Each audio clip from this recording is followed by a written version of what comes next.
If you like what you hear in this podcast and want to help us keep the lights on, then you could support us on Ko-fi for as little as a £1 one-off donation. The links are in the episode description. Thanks for your support.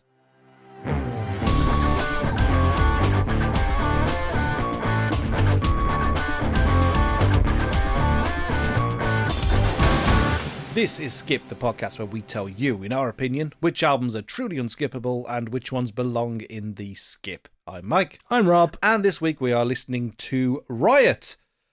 Exclamation mark, that's why I said it so loud. By Paramore from 2007, and this one came in from, I want to say, Becky? Yep. Yeah. It's not the first time you've had an album. You're very lucky. You're the first one to get two. However, you were one of the alternative people that said the Black Parade. Yeah. So two people said the Black Parade in the initial submission, comically about 20 minutes after each other. Yeah. But you said this one as well. So unfortunately, Darren, you don't get another one. Oh, no. Darren's very much getting his other album at some point. Nah, he's never getting it. Put my foot down. Yeah. That's your chair now. This is where you sit, sir. So, well done, Becky, for being the first person to get two albums on the show. That depends. Depending on when this episode comes out, obviously our biggest fan is also getting a second album.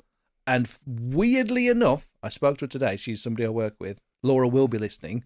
I imagine, hopefully, when she's returned to her kitchen being usable again, as she listens to us while she's baking, which is lovely. Love that. She was going to suggest as her second album, Riot. So the stars aligned. We had to talk about this album. So yeah, let's kick off the Riot. Okay, we're my very ginger brethren. Ginger brethren. Yeah, let's get some facts figures, shall we? So this released on the 12th of June in 2007. I want to say it's their. It is their second album. Second album, yeah. I didn't think it was their first album because I remember there being one before. All We Know Is Falling. That's the one. Why do I know that? Just because you're entrenched in this subculture. I am now. Same as me. Just as a bit of a caveat, I was not a Paramore fan growing up. Oh, really? Yes. Okay. More on that later. So yeah, the emotionally charged second studio album, it catapulted them from promising newcomers to global alt-rock heavyweights. It's loud, cathartic, and unfiltered. Captures the intensity of being young, angry, hopeful, heartbroken, and defiant all at once. Many fans and critics consider Riot the band's defining early statement, perfect storm pop-punk energy, emo vulnerability, and the start of Hayley Williams showcasing her powerhouse vocals. The recording took place in early 2007 in New Jersey. Probably the only good thing to come out of New Jersey, am I right? We're not American. We don't know why people hate it. And the album, unfortunately, had 4 singles. Oh, no. Oh, no. How dreadful. What were the singles? So, Misery Business. I mean, yeah. Hallelujah. Really? I didn't know that was a single. Yep, September 10th, 2007. Oh. Crush, crush, crush. Crush. Come on, crusher. Give me a crusher. You're not singing the fucking album, the advert for the milkshake with the cows. Animated by the guy who did the We Like the Moon things. We like the moon.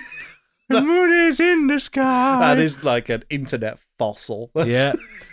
Is it like somethinggood.com or rathergood.com? Rathergood.com, that's the one. And that's what you get. Is it? Apparently so. Okay, cool. Terrible jokes. So before working on this album, their bassist was expelled from the band due to his lack of work ethic and participation in things that the rest of the band didn't agree with. So yeah, it brought in Taylor York as a guitarist, which I think was a reinstatement. May well have been. I think he was, because he left the band after All We Know came out. They got this guy. It did not work out, and I think then Taylor York returned. I will double check all that because I don't know whether that is an accurate representation. What I do know is that it's a very similar story. Not exactly, but like we talk about tumultuous album cycles before, and more specifically in Rumours. It's not quite that level of all of the interweaving kind of like passing through relationships, romantically or otherwise. But it's very much this, it's a miracle the album came out and was as successful as it was, considering it could have been the end of the band it nearly split Paramore up for good is the kind of the headline story. There seems of to those be sessions. like a second album curse for quite a few bands. Yeah, precisely. And also the curse of just like they'll go through their toughest period as a group and then they'll be like, we are fucking done. And then all of a sudden, mega success. Like, how on earth did Panic at the Disco survive Pretty Odd, Pretty Odd? Who knows? Because I don't feel like I could survive listening to Pretty Odd because I don't like the fucking Beatles. So I'm just one of those guys. So let's get into some commercial success. So it actually peaked at number 15 on the Billboard 200. That seems low. It does seem relatively low, but it is certified platinum in multiple countries, with Misery Business becoming a global hit and a pop-punk stable. And it cemented Paramore as one of the leading bands of the 2000s emo pop-punk wave. Oh, for sure. Oh, yeah, 100%. It didn't just sell, it became a cultural touchstone for a generation of alt kids. That seems fair. I mean, it made gingers popular again. It sure did. It really did. Neon, unnatural gingers were hot. Hot commodities. And here's a fun fact for you. So they actually utilised the internet to their advantage as well. So they actually held an online contest titled The Last Song You'll Ever Sing, where fans were able to submit YouTube videos for the opportunity to sing backup vocals on the track Born for This, with the winner being Mary Bonney of McLean, Virginia. Oh. Don't know where that is, but congrats, you're well done. I wonder if they went on to become a recording artist in their own capacity. I'm guessing not, from the fact that Wikipedia has a hyperlink to McLean, Virginia, but not the person. Oh, that's a shame. I know. However, they're cemented on one of the biggest albums of 2007, if you ask me. Oh, for sure. Yeah. We find ourselves in a weird position where I feel like we don't normally get this, right? We have big albums that are kind of like obviously iconic. We've had Thriller a couple of weeks ago. That's obviously iconic. Last week we had the Marshall Mathers LP. It's obviously iconic. And then we kind of get the ones that are interesting. I say interesting. What I mean is kind of like a sleeper album. A sleeper album or something new or a future classic but a relatively new thing. Like we had that with Loyal Kana. I think people are going to look back a lot more fondly on him going forward. We've had albums that perhaps we hadn't really considered as that seminal. I'm thinking kind of specifically of Porcupine Tree there, which would have came out same year as this. Whereas this was like, if you were in our subculture, fucking stratospherically huge. But if you look at the professional ratings, they completely disagreed. Yep. Which I think this was kind of the turning point when music reviewers started really taking the pop punk niche as a serious thing. I think before this, they kind of just looked at it as, oh, it's soft punk. Yeah. And realistically, it's not. It's its own defining genre. So you've got Metacritic giving it 67 out of 100, so one of the lower ones that we've seen lately. Even Alternative Press gave it a 3 out of 5, and I thought they'd be all for it. Drowned in Sound, 4 out of 10. IGN, 7. Enemy, 5. Pitchfork, 8.8, so one of the better marks. But overall, it had a relatively positive review. But I think the problem is that people were comparing it to artists like Kelly Clarkson and Avril Lavigne. Avril Lavigne. Sorry, Avril Lavigne. This is the problem with talking about Paramore in general, right? Is that I think at all times people think they're talking solely about Hayley Williams. And I get it, because you say, name a pop punk band, you might reach for some names first. You might incorrectly identify, like, My Chem. Oh, I think My Chem is solidly emo, but that's just my opinion. But you go, name a female-fronted pop punk band or a female-fronted rock band in general. We Are the In Crowd. I know. I like We Are the In Crowd. But, like, you can keep doing this. I know you can keep doing this. We're in this subculture. You got to think about... Hot Milk. Yeah, but that's brand new. Come on, dude. Come on.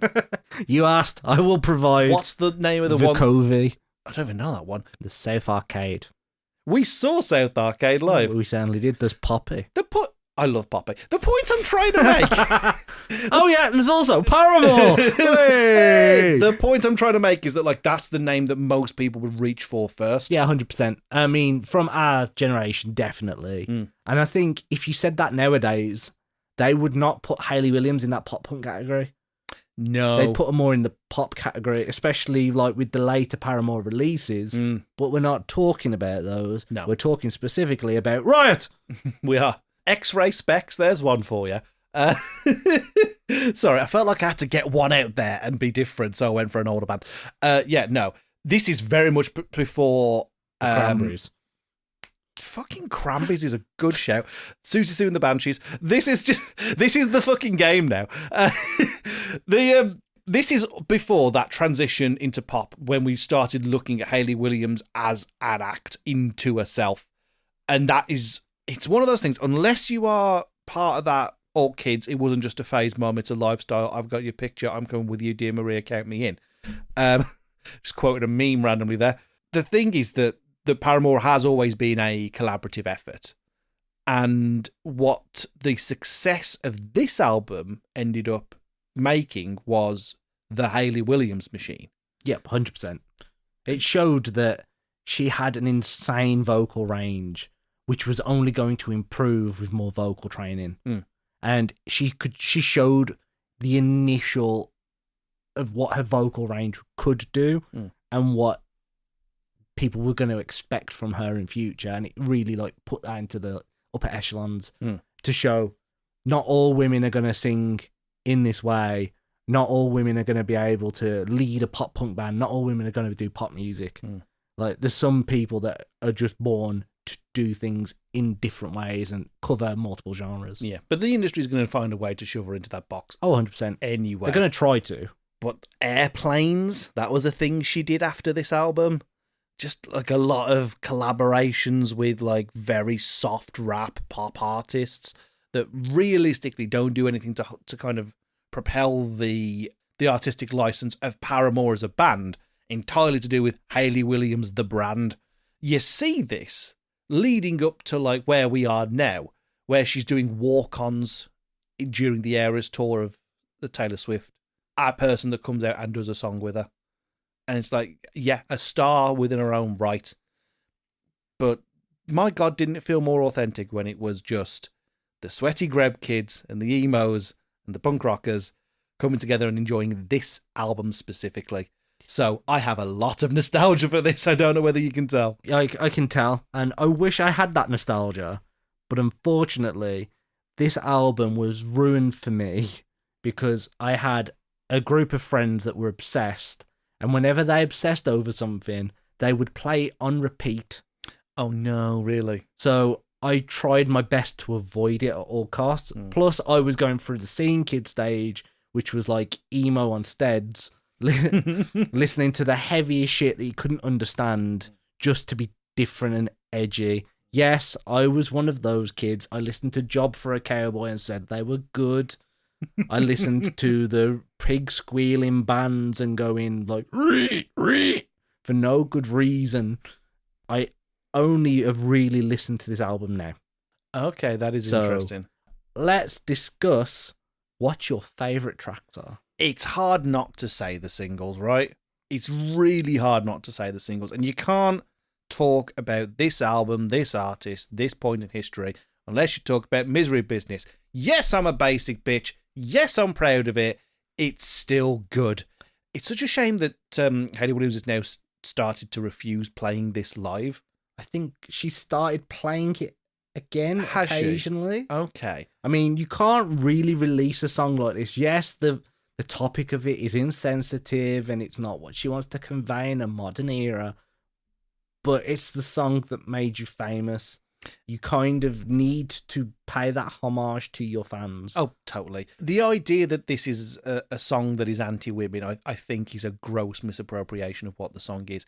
Yes, there's an element of competition between this, and I respect that Hayley wants to have it as, you know, no toxic relationship between women and, you know, that idea of sisterhood. Yeah, great, fine, sure, whatever. It's such an iconic song for the era. It is such an iconic visual. That video, that kind of very Mean Girls-esque with that kind of like weird science pitch to it. Again, I'm the film guy. That's endlessly iconic for a whole generation of people and for an entire subculture. I think to deny it its place is a disservice to what the band made here. Here's something about this song, right? I feel like this song is iconic on 3 different levels. You know, like if you're doing like the intros round in the Buzzcocks, there are 3 things that, like, before the song's even started, are immediately recognizable. The weird mariachi toned down bit at the start. People go, oh yeah, that's the lead into Misery Business. The snippet of Hayley Williams going, and then a snare, iconic. And then the snare itself, I mean, almost as iconic as the snare at the start of That's What You Get, which has now also exploded as a meme online, which I very much enjoy. Did I send you one of those? I think you have. Yeah. Mike sends me a lot of memes, including our very favourite Brazilian Michael Jackson. It's still here. It's an absolute brain virus and it won't leave us. Michael. I implore anybody, Brazilian Michael Jackson daily, just follow that account. You will be so much happier. It will lighten up your world like nobody else. The bit that gets me is that you still send it to me like every day. Even though we've both followed the page, I will still send it because it needs to be seen. Or chimney.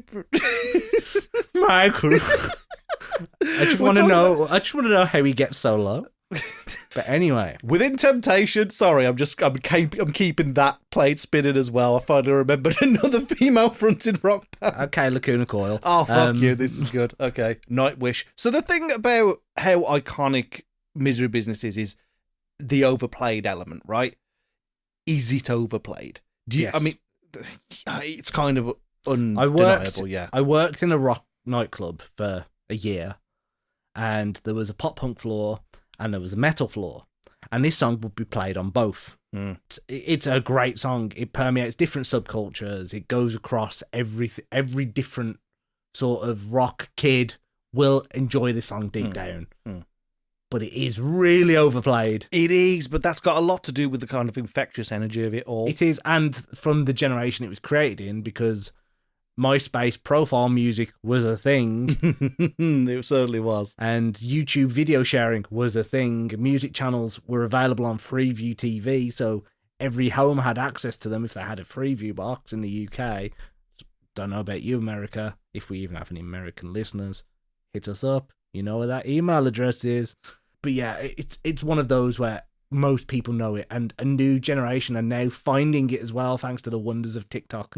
Yeah, it's endlessly repeatable, which, you know, lends to the overplayed nature to it. But I just think there's such an infectious energy on this track that kind of hasn't really been rivaled in this artist discography before or since. It is undoubtedly an apex of what they're capable of achieving, and it's not what they want to hear. I think, you know, they will talk about This Is Why and After Laughter especially is kind of like the new dawn of them trying something new and really get into the depth of what they were trying to achieve as artists. And you will still be the Misery Business band, and that is in no way, shape or form meant to be a dig. You should be so proud to create something this endlessly iconic and enjoyable and just so goddamn fun. This is a scream it at the top of your lungs, no matter where you are song, in the club, in the car, in the shower. Just, it begs to be yelled along with. If you couldn't tell, I really dig it, and I still really dig it. I don't know how much of that is fueled by nostalgia, and I don't care to answer that question. I just really like this track. Well, let's go into another one of their singles with Crush Crush Crush. Great song. Fantastic. It's like the polar opposite. It's essentially the version of Misery Business where it's not stealing a man off another woman. It's just nothing compares to Quiet Evening Alone. Yeah. It's a much more inward-facing song, and I think it's a bit of a slow burn. I will say that. I don't think it's as, what's the word I'm looking for? Kind of like accomplished with the storytelling. But it's a vibe. It's I think the music is stronger. It's like, I do love, don't get me wrong, I love the music, but it's a bit like the choruses are a bit dialed back in Misery Business, where you get the bit of the poppy dee dee dee dee dee dee dee dee dee dee dee. It's like, it's a bit more fun, it's a bit more dancey. Yes. It reminds me more of like, and I I hate that I'm saying this because I actually don't like this band. It reminded me more of kind of like the somewhere between Metro Station and Hello Goodbye, but with a bit more of an edge to it. It is Hello Goodbye. I will not hear bad words said about Hello Goodbye. I think they're great. Okay, fair enough. It's not. I don't dislike them. I dislike Metro Station, but I don't dislike Hello Goodbye. But they went more dance punk, I guess. I don't know what you describe it as. If you are the brother of Miley Cyrus, then you're going to have that. Yeah. It's in your blood. It's in your roots. The Pretty Reckless. Wait, sorry, what? Going back to the earlier conversation. Oh, God damn it. Yeah, Pretty Reckless. No, they're really good as well. Fuck. God damn it. You have to use your heart. For fuck's sake. I'm going to lose this game and I don't even know the rules. Right. So, fucking Crush for Crush is great. Like, I don't think the storytelling is as strong in Misery Business. And I know that Misery Business is just Skater Boy, but again. But, like... But that's what you get. When you let your heart win. Is that another one that you also enjoyed off this record? Yep. It's strong as hell, isn't it? It is. It's a really strong song. It's melodic. It mass pain with upbeat energy. It's about owning your choices, even if they hurt. Like, it's a good story to tell. Yeah. And it kind of, it's around their sort of Christian values because they are a heavily Christian influenced band, aren't they? They're not ones that wear it on the sleeve. They're not so much a God botherer. They're not like a Skillet or something. No, like that. They don't actively preach in their music, but they hold their own Christian values, which then seep into elements of the music, especially at this sort of era. It kind of feels like something that was more a thing on All We Know. Yeah. I mean, this is the sort of era where, like, she was making active statements saying, I won't sleep until I'm married, sort of thing, like, trying to give that sort of energy off. And then the Twitter thing happened. Yes. Yeah. People suck. Yeah, so obviously it seems a bit easy to just go, weren't the singles great? But they kind of were. So let's highlight one off the album that isn't a single that we enjoyed. I really like the album opener of For a Pessimist, I'm Pretty Optimistic. Yep, I like that one, and it's got a great Panic at the Disco style title. So. It has, which of course was the style at the time. And Fences, I enjoy that kind of like double time, almost jazz beat it's got going on. So I'm not a fan of Fences. Oh, really? Okay. Yeah, I felt it was a little bit of a boring track. With that kind of... I found it quite boring, and it reminds me of one of their later singles. It was kind of reimagined into that you treat me just like another stranger. Oh, Ignorance. That's the from one. The next album. Yeah. That's the vibe I get from this. The way that it's written, it just reminds me of that track, and I can't not hear it. That's weird, because I always thought Ignorance was more of a pastiche of Misery Business, because it's just that it's a... Because you think about the main riff, it's da da da da da da da da da da in Misery Business, and then Ignorance, da da da da da da da da. Like it's just an interpolation of what's going on there.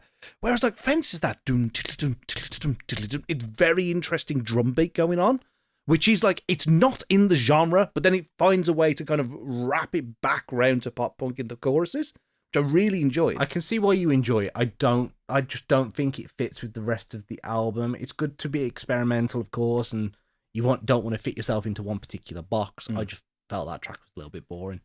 It's weird that it has the opposite effect on me, that like I feel like that far down into the record, because you're almost at the bottom when you get to Fences, and it's refreshing to me for it not to just be another pop punk song, because it could have very well gone.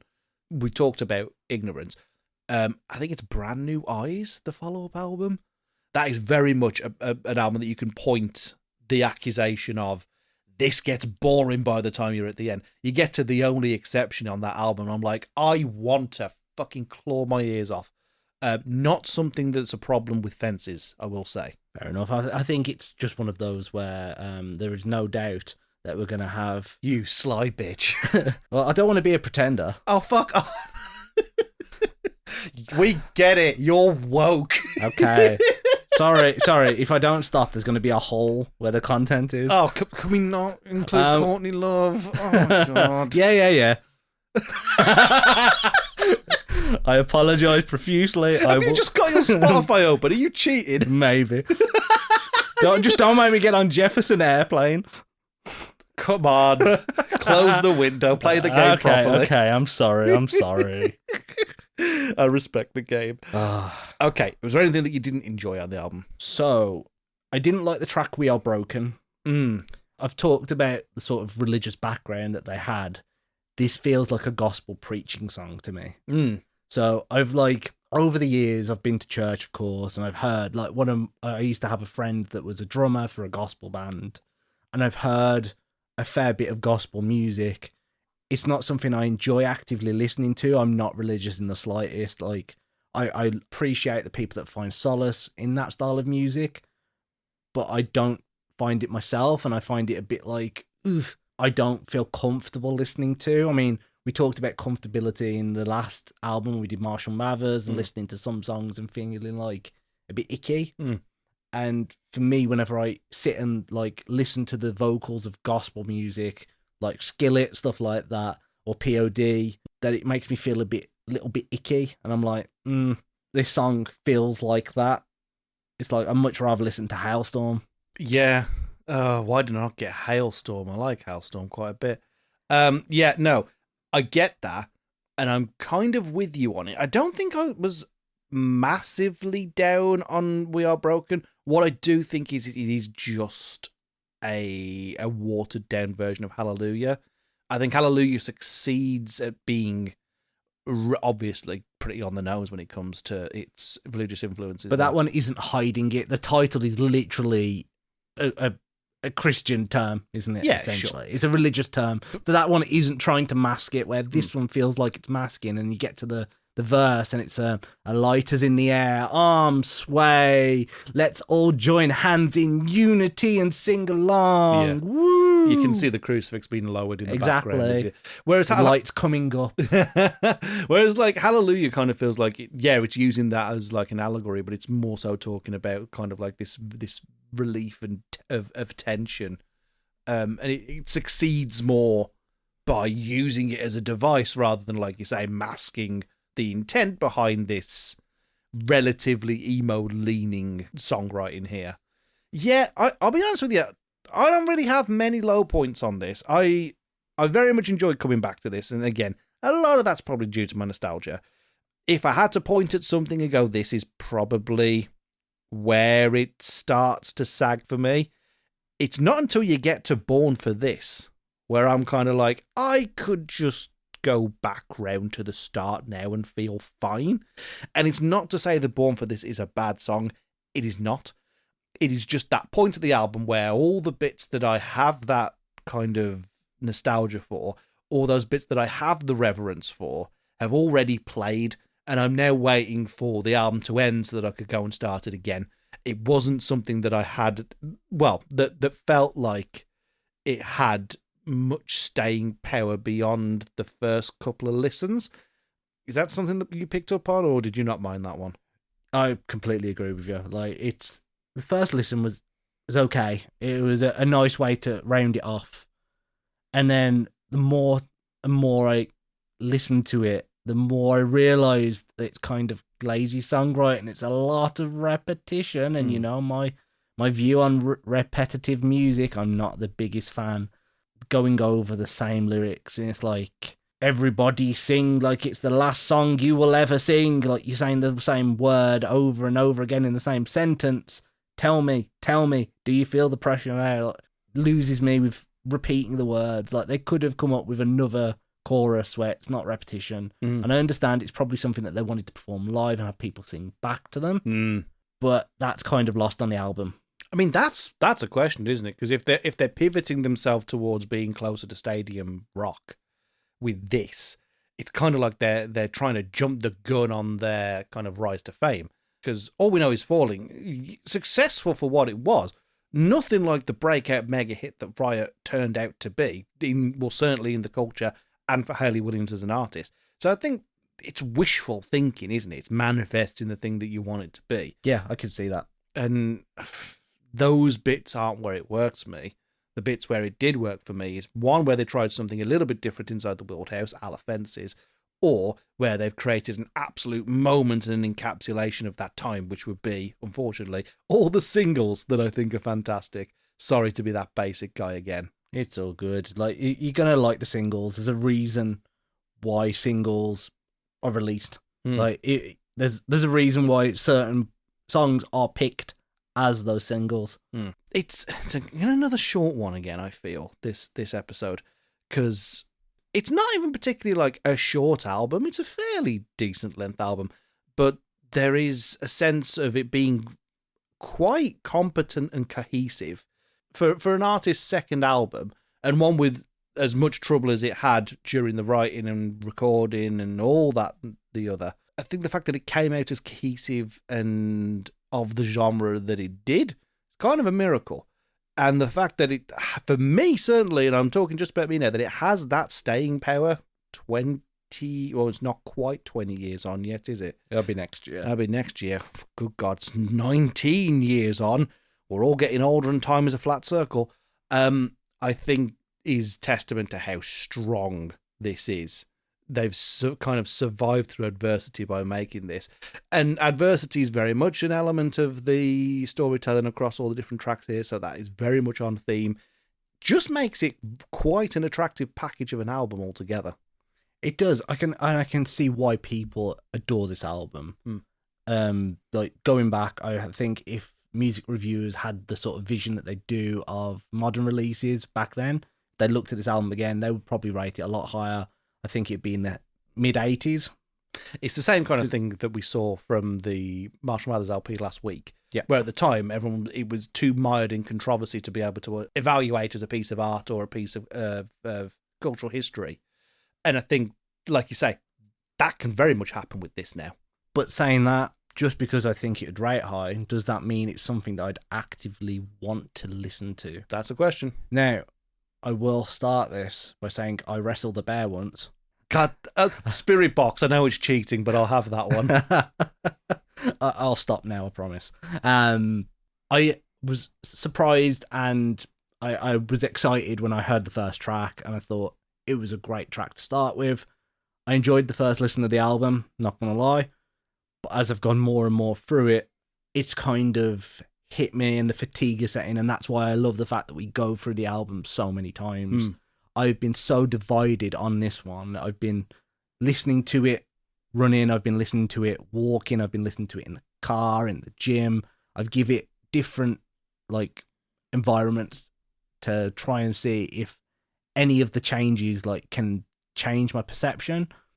But there are still elements of this album that are a little bit too on the nose of preachy for me, which make me really not enjoy it. That's a shame.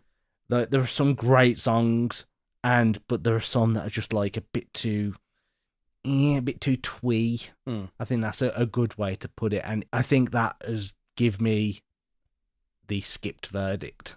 If you hadn't already guessed, I would have gone unskippable. I love it. I was predisposed to love it. Nothing changed. It was very much I just get to listen to an album I like week for me, which I've always appreciated. But yeah, no, I do get the criticisms that it can get pretty cut and paste by the end. I think that's got a lot more to do with kind of perfecting a niche than it has with being lazy. But yeah, no piece of art is perfect. No piece of art is meant to be perfect. And don't get me wrong, like I went into this not listening actively to Paramore, knowing songs, not knowing albums, and going, okay, this is my first proper listen to this album, which so many people adored. And I will admit, like the first listen, I was like, okay, I don't understand why people adore this. I can see why people like this, but I couldn't see this as being the magnum opus of Paramore's work. And I think later works have actually been better received than this, as they've really unlocked Hayley Williams' vocal range, like that "All I Wanted Was You" song that I said earlier. What's that one? What's that one called? I don't. It's a meme. It's called "All I Wanted." Oh, wow, that's a great way. Is that not from the first record? It's from Eyes, Brand New Eyes, so the third album. Okay, right, yeah. Like when she opened up a vocal range for that, I think that's when she shone. And this is so on the cusp. There are areas where she could have gone a little bit more harm and really like outshone the rest of the band, which is what I think she was trying to actively avoid. But I think it was to the detriment. Hayley Williams is the showpiece of Paramore. Without Hayley Williams, there is no Paramore. Without Brendan Urie, there's no Panic at the Disco. Like, there are certain bands from this era where if you didn't have them, the band wouldn't exist. Like, even though Pete Wentz isn't the main vocalist of Fall Out Boy, with no Pete Wentz, there is no Fall Out Boy. It's that sort of thing, and I just wanted a little bit more. And at the same time, I wanted a little bit less of the preach. No, I get that. It's weird that I didn't pick up so much on the whole Christian undertones thing, considering that, like, I'm like violently averse to religion. But have you ever been exposed to sort of like the more preachery side of music? I mean, outside of like the bands that we've already mentioned on the pod, probably not, thankfully, because if it's more than noticeable, I just don't listen. I think it's an interesting thing you picked up on, though, that like certain bands wouldn't happen without those central figures, and yet in all of those examples, there's still like another figure that people latch onto. So like, yeah, Panic wouldn't really be much of a thing without Brendan Urie at the front. A lot of people hone in on Ryan Ross. Fall Out Boy, yes, Pete Wentz is the person, but people fucking love Patrick Stump. I love Patrick Stump. He's another ginger icon with one of the most incredible voices, who was also in Has Been Hotel. Yeah, that was an interesting turn, wasn't it? That was a really interesting turn. But it's the same with Paramore, really. I feel like when you had Jeremy Davis and Josh Farrow in the band, which would have been in this iteration, people latched onto that as something to be sad about losing for the later albums. And I think you can definitely say that about, I forget the name of the album, but it's the one where the only good track is Still Into You, which is still very much a fucking pop song. And I like it, but like it ain't Paramore.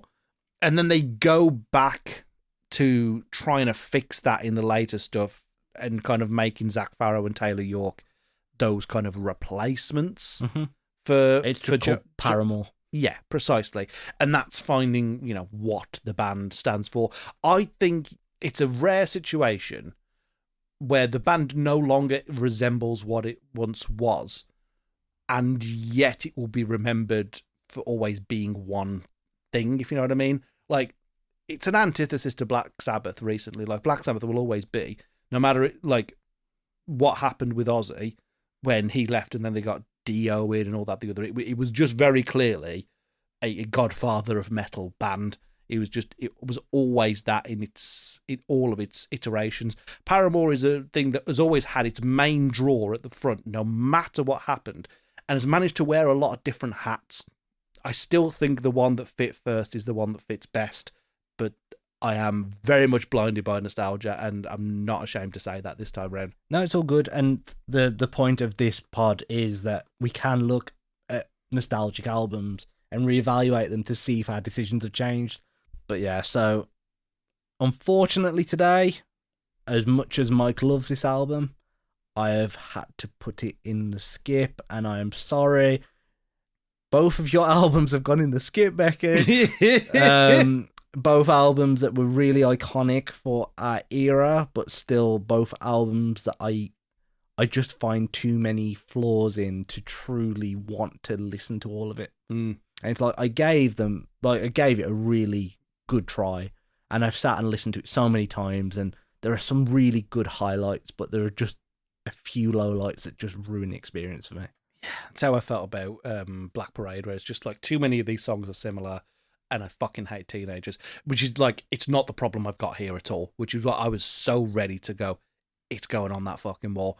In my head, ladies and gentlemen, it is there, but not on the official record. We've got to agree, so no dice this time. But if you have an album that you think can beat Riot and make it onto that wall of unskippable albums, then send it in to us. skippod@gmail.com. That's skipdpod@gmail.com, or our link tree where the form is available. So linktr.ee/skipdpod. That's the handle that you can find us anywhere. I say anywhere. It's very limited to also Instagram and Blue Sky, and also really who's on Blue Sky. Don't know. Yeah, send us your suggestions over. We'd love to hear some more of them. we're very much getting through that backlog of suggestions now. Oh, 100%. I mean, if you want any more female-fronted bands as well, feel free to send them through. I'm not going to come up with any more because I've closed my Wikipedia list. This is where I put up my Spotify, and it's like I don't see one that's even remotely in the thing. I'm just scrolling down like the most recently played artists. Oh no, I'm just not seeing any. Oh no, this is not going back to Beyonce. Well, there's no doubt you'll find one. You've already done No Doubt. You're not having that twice. I'm not letting you have that. Right. Calm down, Aqua. It's not even... And on that note, I'm going to next stop putting Mike through this torture, and we will see you next week. Bye, everybody. Bye.